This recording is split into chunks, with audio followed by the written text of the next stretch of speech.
I've had the opportunity to run in a lot of different Altra shoes, and there's two distinct features that make them stand out compared to every other brand. Number one, there's zero drop. Number two, their foot-shaped toe box, which is extremely wide, allowing your toes to have natural splay as you're running. But it wasn't until recently that they started introducing a low drop shoe, not a zero drop shoe. And now on the second iteration, we have the Experience Flow 2 and we have the Experience Wild 2, giving you a very, very similar feel, but with a 4mm drop, both on and off the trail. One of the things that I absolutely love in running is experiencing time on the trail and experiencing time off the trail. And to be able to have a shoe that gives you the very same type of feel and ride, but you're doing it on two different terrains, is a really nice thing, only if the shoe is actually a good shoe. And Altra did some really unique things with their Flow, introducing a new midsole, but also maintaining that same efficient, effective, very seamless transition onto the toe, shoe on the trail, that made this a pretty cool experience to run in both of them simultaneously. I have gotten over 50 miles in both of these shoes in a variable types of runs, both slow, easy runs, and some of the pickup runs. And I'll give you what is great about these shoes and who these shoes are actually for. One thing that is unique about the road shoe, the Flow, is that it has a brand new midsole from Altra. That's the first shoe that they actually have put this midsole in. It's built for lightweight, effortless, efficient, and comfortable feel.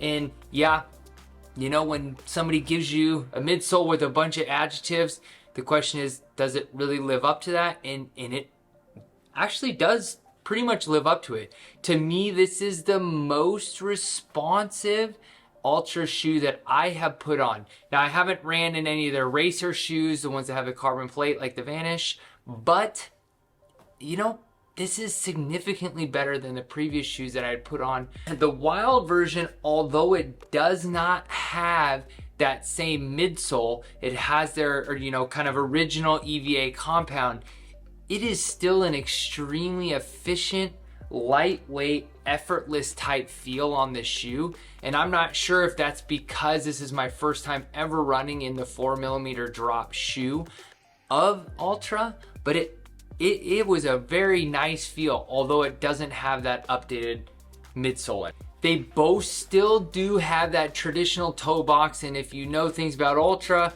they are significantly wider than their competing brands that they have. And so that wide toe box has been nice for me through these 50 miles that I'm putting in. So let me get into the things that on foot and during my runs that were really, really great about this shoe. First and foremost, the training block that I'm doing right now is really just to get myself ready for some faster efforts in the summer, as well as getting ready to build into New York. So I haven't really had, you know, like a crazy intense type of training through these 50 miles, but I have put in some speed and some effort pickups in these.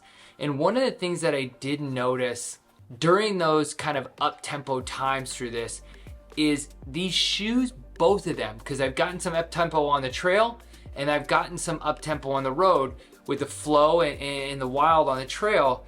And I felt like these shoes were significantly lighter than previous Ultras that I put on. But when I looked it up, the Flow being at 8.1-ish ounces and the Wild being at 10.1 for the trail shoe, I was surprised to hear the weight of those shoes, because on paper, it doesn't stand out as that light. But when I put them on my feet, they were surprisingly light, a surprisingly nimble shoe, which is shocking that the adjectives actually line up with what the shoe is. And so you may read and go, oh, 8.15 ounces for a daily road trainer shoe, or over 10 ounces for a trail shoe, and be like, it's not that light. It may not be what I want to go for, but they feel significantly lighter. And I know that's hard to translate over a video or on a piece of paper, but it's true. They feel significantly lighter. Number two, because this was mostly chill miles and some fartlek pickup miles on both the trail and the road, is that wide foot-shaped toe box. As somebody who runs in competing brands on a regular basis and is kind of my go-tos for marathon training and for trail running, that foot shape toe box was so dreamy and so nice on these chilled mile days.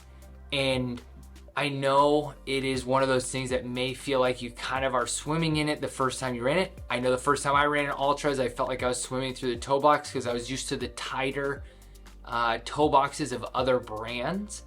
But after getting 30, 40 miles into it and then above 50, I got really comfortable and nice and used to putting these on my feet and really enjoyed the way that it felt through my running. And so it's really been fun and an enjoyable shoe, and a lot of good things coming from both the road and the trail shoe, which leads me to the last point of what I think is good. Because these shoes both worked so well and they were great shoes, being able to use a shoe on the road and on the trail that feel the exact same was really nice. I enjoy doing this in other brands. Like I think the Pegasus lineup is a great example. Asics has some crossovers between their Nimbus line. I know Hoka's is a little bit more blend, but you kind of get a similar feel with Clifton and Challenger series. But these two really married each other better than other brands do, and absolutely enjoyed that. So if you're looking for that type of shoe, this is a great place to go. So let me get into what I think is not so good about this shoe. And the truth is, I don't have anything that's not so good about this shoe because I didn't try to push it outside of what they advertise. I mean, this is a daily trainer, steady state effort road shoe and a daily trainer, steady state, trail shoe. It's not made for super high mileage, being only 28 in the forefoot. And so I kept it within range. So when I say there's nothing bad about the shoe, if you use it for what it's for, it's perfect. It actually is perfect. And I'm not a zero drop guy, so the 4mm drop was really welcome for me in this Ultra shoe, and I absolutely liked it. So really no negative. So the verdict on whether you should buy the shoe ultimately comes down to two things. Number one, are you going to be spending a lot of time on the road and the trail and want something that's gonna match each other? And if you are, this is a perfect pair to be able to do that with. Number two is if you like that wide toe box, the foot shape technology of Ultra, and you do not like their zero drop, I would highly recommend stopping by your local running store. I go get my stuff at Roadrunner Sports and get an understanding of, is this shoe great for me on the roads and is this shoe great for me on the trails? For me, I'm gonna run these shoes till the wheels come off as I'm going through this early training block. Ultra, I wasn't the biggest fan before. These shoes have brought me back to really enjoying my time running in Ultra shoes.